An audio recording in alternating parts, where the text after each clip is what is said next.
Danilo Guevara, ex jefe de la DINI, y Alonso Flores, investigador y consultor en seguridad ciudadana. Muy buenas noches, ¿cómo están? Buenas noches. Disculpen la introducción un poco larga, pero en este país sabe que siempre pasan cosas. A ver, yo quería empezar preguntando directamente.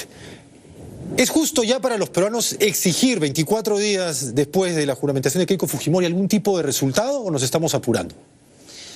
Me parece que el peruano de a pie, en el momento que su vida está en peligro, no distingue en qué momento asumió el gobierno, digamos, la presidenta de turno, pero, digamos, los congresistas ya están ejerciendo cierta presión sobre el ministro del Interior. Yo creo que 20 días o 20 y pico días es definitivamente muy pronto para tener resultados concretos, más allá del sentir de la población, pero sí preocupa un poco en la presentación de la estrategia que hemos escuchado en el Congreso de la República, que no haya tanta claridad sobre eso, ¿no? Sobre un problema en el que me enfoco, que priorizo, un sujeto que protejo y cómo llevo a ese sujeto, ¿no? A través de qué medidas. Hay una lista de lavandería, algunas medidas más interesantes que otras, podemos discutirlas. Ahora vamos a hablar de ellas. La estrategia realmente no se nota. Entonces, más allá de lo que ha pasado en estos días, preocupa un poco lo que viene, ¿no? Estrategia. Yo no sé si es parte de la estrategia, imagino que sí, pero la primera medida a ejecutarse, o al menos la más visible, es este famoso plan escudo. ¿Es útil realmente? Bueno, pues el plan escudo me parece que hasta el momento es una carátula, no conozco yo, por lo menos digamos en profundidad en qué consiste. De lo que uno puede apreciar es la intervención de las Fuerzas Armadas en determinados espacios. Paraderos, patios de maniobra, rutas. Exactamente. Bueno, hasta el momento pareciera de que no tiene mucha eficacia y eso se debe a que cuando usted presiona sobre determinados territorios se produce en aquello que en el mundo especializado del estudio de la criminalidad se denomina el efecto grillo. Usted presiona por acá y naturalmente que los delincuentes se van para otro lado. Sí, eso ya ocurrió en el Perú. Cuando, por ejemplo, en algún momento la policía ejerció una gran presión sobre algunas zonas complicadas del Callao, muchos de los delincuentes pues migraron pues, a Patibil, Caguaura, y más bien infectaron esas zonas. Esto puede pasar, pero un plan lo que hace es prever incluso esas circunstancias que, como lo repito, son previsibles. Ahora, el plan escudo fue especialmente diseñado para proteger el transporte. Pero esta misma semana balearon a una unidad de Cruz del Sur, que es dentro de las empresas de transporte que tenemos, de lo más reconocido, ¿no? Más grande, más serio e interprovincial. O sea, no estamos hablando de la extorsión a una pequeña unidad tipo combi en una ruta pirata, ¿no? Entonces, ¿se siente al contrario que esté escalando el problema? ¿O es solo una percepción? No, de acuerdo, comparto la misma impresión y creo que tiene que ver también con, de repente, sí, el Estado, el gobierno, la policía presiona un poco en las rutas locales y se abre la cancha para las rutas interprovinciales. Es una posibilidad de que eso esté ocurriendo. El plan escudo, digamos, como medida, parece ser un poco más performativa, más declarativa, ¿no? Como el decir, vamos a sacar los militares a la calle, vamos a sacar el estado de emergencia. Son 22.000 rutas de transporte público, claro. O sea, tener un militar en cada bus, tendría que tener 3, ¿no? 3 turnos al día, tendría que tener 66.000 militares dedicados a proteger Lima, digamos, ¿no? ¿Y qué pasa si viene una moto, dispara el chofer, huye? ¿Qué va a hacer el militar sentado en el bus, digamos, ¿no? Si no tiene esa capacidad de comunicarse, activar protocolos, respuesta rápida. Y más allá de los militares y los policías que están en el campo, pero se incide siempre, y eso es lo suyo, en inteligencia. Pero cuando hablamos de que hay que fortalecer la inteligencia, ¿realmente de qué estamos hablando? ¿Qué cosa es? ¿Sabe qué? Inteligencia en suma es conocer al adversario, en este caso conocer la criminalidad en el Perú. Y lo cierto es de que, dadas las características del fenómeno que estamos atravesando, ese conocimiento se hace cada vez más difícil. ¿Por qué?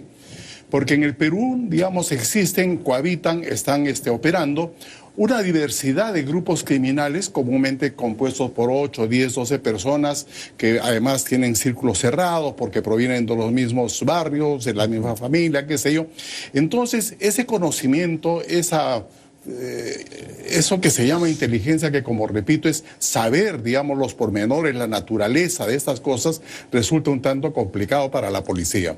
Ahora bien, pero la inteligencia, no debemos olvidar lo que es conocimiento, sí. Pero lo que hoy día se necesita es inteligencia más investigación criminal. O sea que no basta que la policía sepa que fulano, sultano, mengano, perencejo son delincuentes o son sicarios, sino que la policía tiene que acumular un conjunto de pruebas contundentes, fehacientes, para poder conducirlos ante la autoridad judicial. Sí. previo paso por el Ministerio Público. Pero permítame ahí, sí. En muchos casos la policía hace su trabajo, en numerosos casos. Pero aparentemente, digamos, a la apreciación de fiscales y jueces, la insuficiencia probatoria de la policía hace de que sean puestos, ¿no es cierto?, en libertad. Eso es bien interesante. Y vamos a regresar a ese tema porque ahora que hablamos de inteligencia, enfocándonos en los elementos probatorios, ¿no?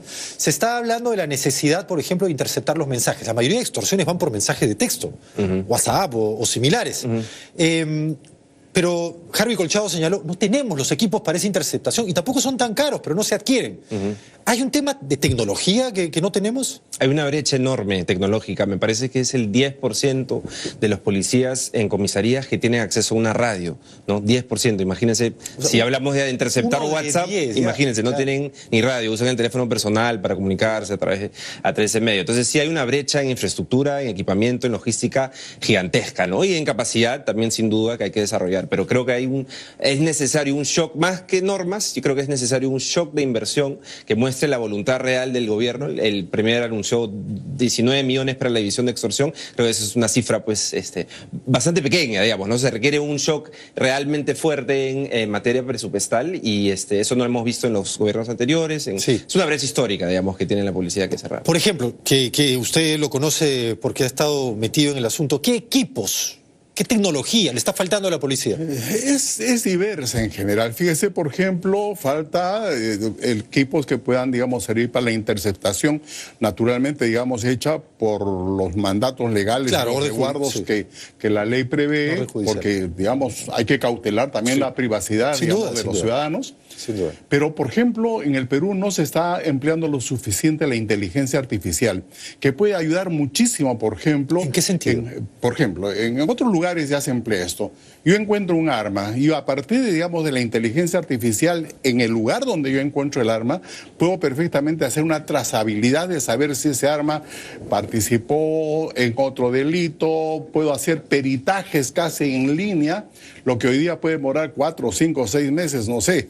Usted puede hacer en otros lugares, digamos, peritajes del teléfono celular en 1 hora a partir, digamos, de la inteligencia artificial. Así que, vea usted, aquí el problema es el siguiente, si me lo permite. En el Perú tenemos un déficit enorme de policías. Se calcula que más o menos nos faltan 60.000 policías para que haya una proporción, digamos, entre población, quantum criminal, territorio y policía. La forma más eficiente de poder cerrar esa enorme brecha es a través del uso intensivo de tecnología, cosa que el Perú, digamos, está muy lejos de contar. Pero eso, digamos, no solamente significa dinero, sino significa una preparación del personal de la policía, porque como usted sabe, la policía, como muchas de las instituciones en el Perú, tienen un espíritu tradicionalista. Entonces, lo primero que tenemos que hacer es alterar ese espíritu tradicionalista por una cultura de transformación que nos llegue mañana a una cultura digital. Sí. Y ese es un camino que creo que tenemos que emprenderlo a la mayor brevedad. Sí, si me permite, ahora que hablamos de tecnología y de la institución en sí misma, pero había leído que el FBI también ha participado en la captura de un mando del Tren de Aragua en Cieneguilla. O sea, tenemos al FBI... ¿A cuenta de qué? ¿Es un convenio? ¿Está permanentemente trabajando con la policía? ¿Solo fue un caso puntual? Lo que han anunciado es un equipo vetado, lo llaman un equipo que pasa por proceso de polígrafo y, digamos, una unidad de élite por la cual ha apostado a Estados Unidos fortalecer en el Perú. Sí. Y han, en ese caso, triangulado información con un caso de Nueva York, por ejemplo, del sur de Nueva York, con Cieneguilla en Perú, cruzando datos, información analítica, usando tecnología. ¿Pero que era la misma banda o qué? ¿Tenía elementos allá y acá? Habían elementos allá y acá de la misma banda operando, que en ese caso era el Tren de Aragua, y lograron hallar a esta persona y capturarla, ¿no? Entonces sí, yo creo que ese es un reflejo de cooperación que se tiene que tener con otros países. Pero permíteme, ¿fue solamente este caso puntual o tenemos un equipo del FBI permanentemente colaborando con la policía peruana? Hay diversos equipos en la policía peruana que son financiados, apoyados por el gobierno americano, en algunos casos la DEA, en otros casos el Instituto de Narcóticos, en este caso el FBI, digamos, ¿no? No es algo inusual, es una prioridad para Estados Unidos el tema de narcotráfico, narcotráfico, sin duda, evitar que eso llegue a su país. Y en este caso están poniéndole énfasis en extorsión, están trabajando, apoyando también al Grupo Greco. O sea, es una apuesta interesante e inusual del gobierno americano que dirá, a mí qué me importa que extorsionen en Perú, ¿no? Eso cómo me impacta a mí. Pero hay nexos cada vez más evidentes entre grupos que extorsionan y grandes mercados criminales como el narcotráfico, la minería ilegal, etcétera, ¿no? Hay otro elemento también que es relevante, más allá de la tecnología y del el equipo y su preparación, el marco legal.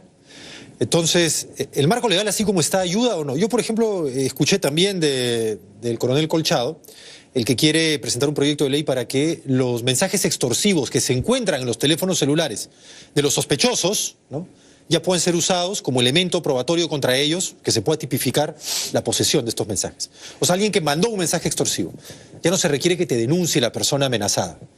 ¿Eso puede ayudar? A mí me parece que es una buena iniciativa. Pero volviendo, digamos, a lo que estábamos conversando, vea, como muy bien lo señala con mucha propiedad, está acá mi copartícipe, los delitos en general ahora tienden a integrarse, porque hay que comprender de que finalmente las economías criminales, grandes o pequeñas, son economías que actúan bajo la lógica del negocio. Porque cuando un negocio funciona bien, tiende pues a crecer e integrarse. Entonces, ya se sabe de que hay una integración de las bandas criminales nativas con las bandas internacionales, que hoy día han sido declarados por el gobierno norteamericano como una amenaza a su seguridad nacional. Entonces, vea usted, el delito de tráfico de drogas, el delito de tráfico de armas, de tráfico de personas, de la minería ilegal, es algo que trasciende las fronteras. Entonces, naturalmente, una política acertada de cualquier gobierno tiene que ser, pues, aliar sus esfuerzos con otras potencias vecinas que tienen el mismo problema para poder dar frente a una lucha que tiene que ser internacional, porque el fenómeno criminal hoy día es internacional. Si me permiten, y les voy a preguntar a los dos, y quisiera empezar contigo. Si tuvieran ustedes la capacidad de decisión en este momento, ¿qué es lo que ejecutarían, por ejemplo, para proteger el transporte público? ¿Qué es lo que hay que hacer? Creo que hay que, esto puede sonar muy técnico, digamos, pero hay un tema todavía de entendimiento del problema que creo que es necesario refrescar. Yo creería que la extorsión, por ahí la podemos analizar en como dos grandes tipos, digamos. Una que es un poco más artesanal, informal, el vecino que se enteró que el otro vecino ha ganado un dinero, una herencia, y lo extorsiona. No necesariamente piensa hacerle daño, pero de repente sí le hace caso y bacán, a ver si todo me bien, diga, ¿no? ¿no? Y la otra extorsión que es mucho más estructurada, digamos, donde las ganancias se acumulan y, digamos, donde hay actores criminales armados, sicarios, contratados, etcétera, que sí ejercen violencia, ¿no? Entonces diferenciaría esos dos y me enfocaría, digamos, en primer lugar en la segunda, que es la más violenta, la que involucra el sicariato y que causa muertes, las más de 2.500 muertes que tenemos al año.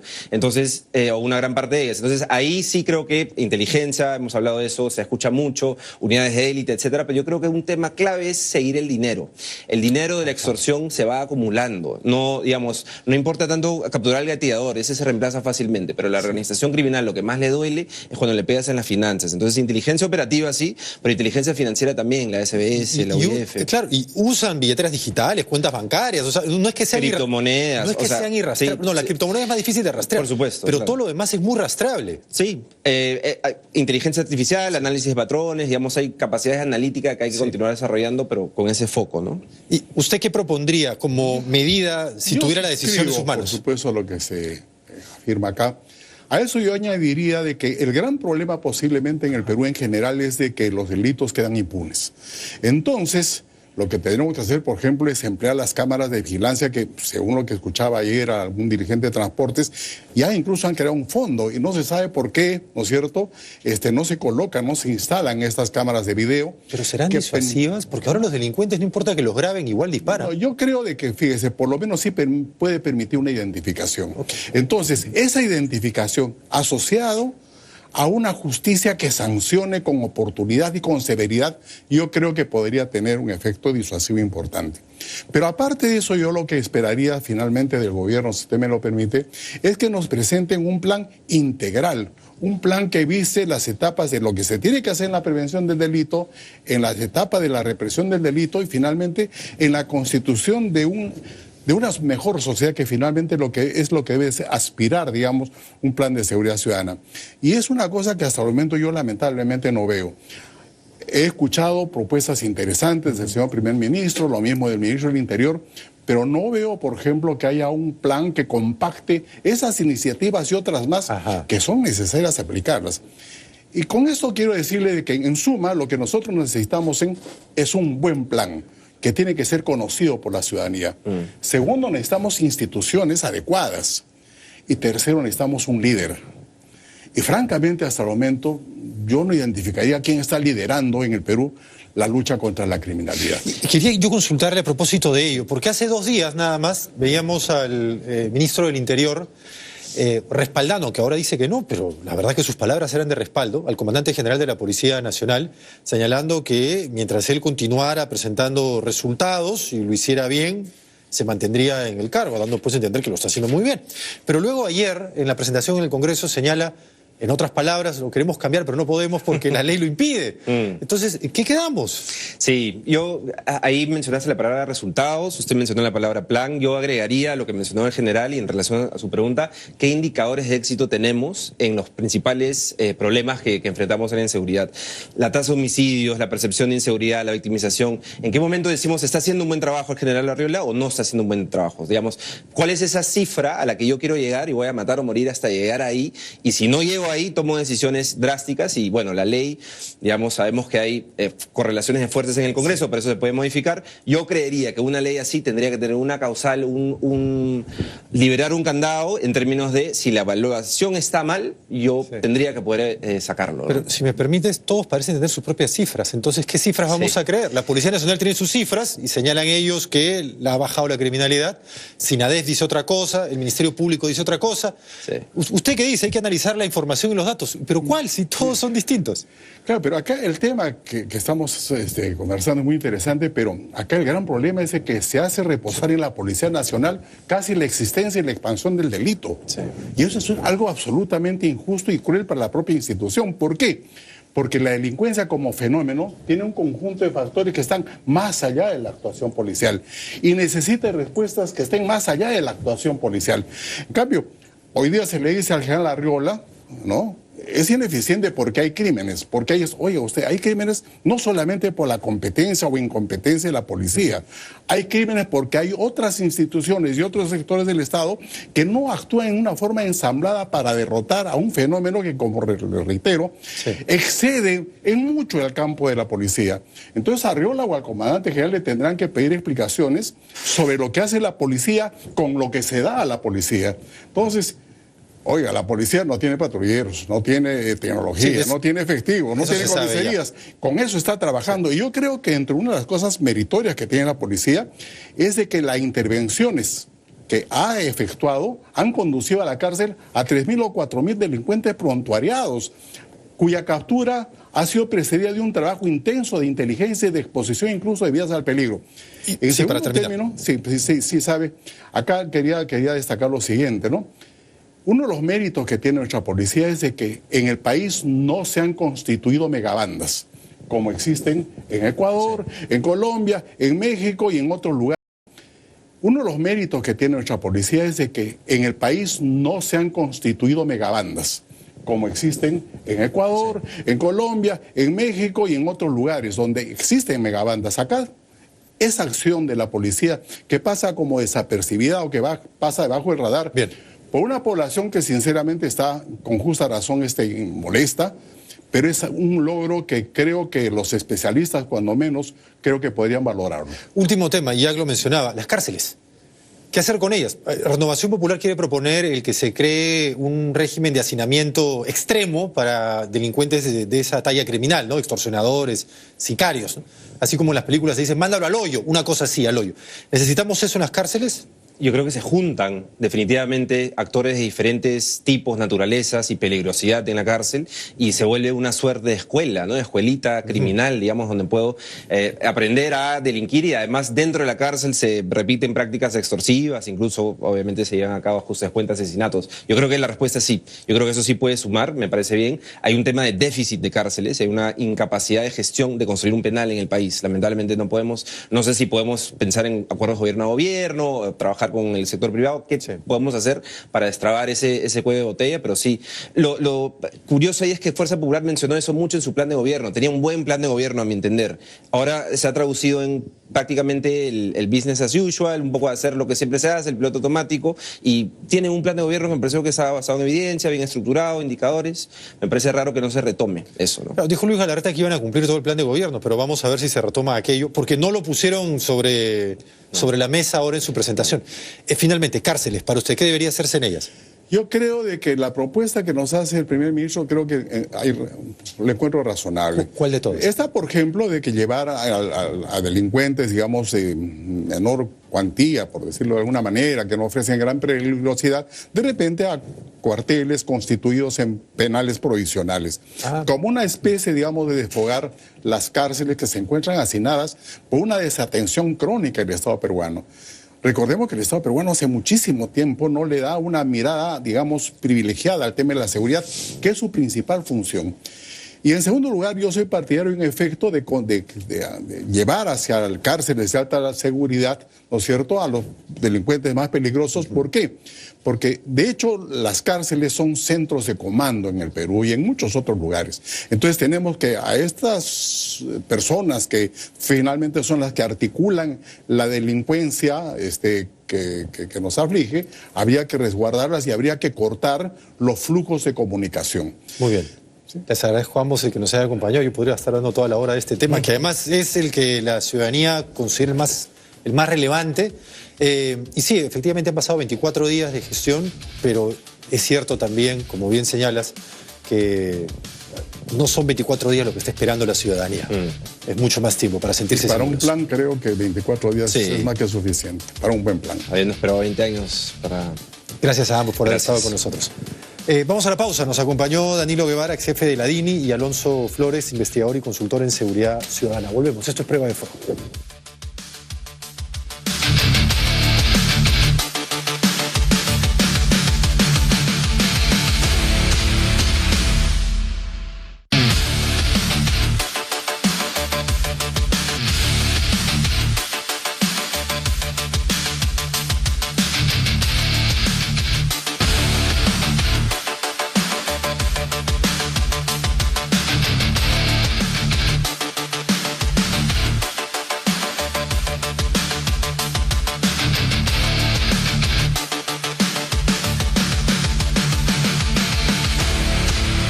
Llega gracias a Edipesa, líder en maquinarias. Encuéntranos en edipesa.pe.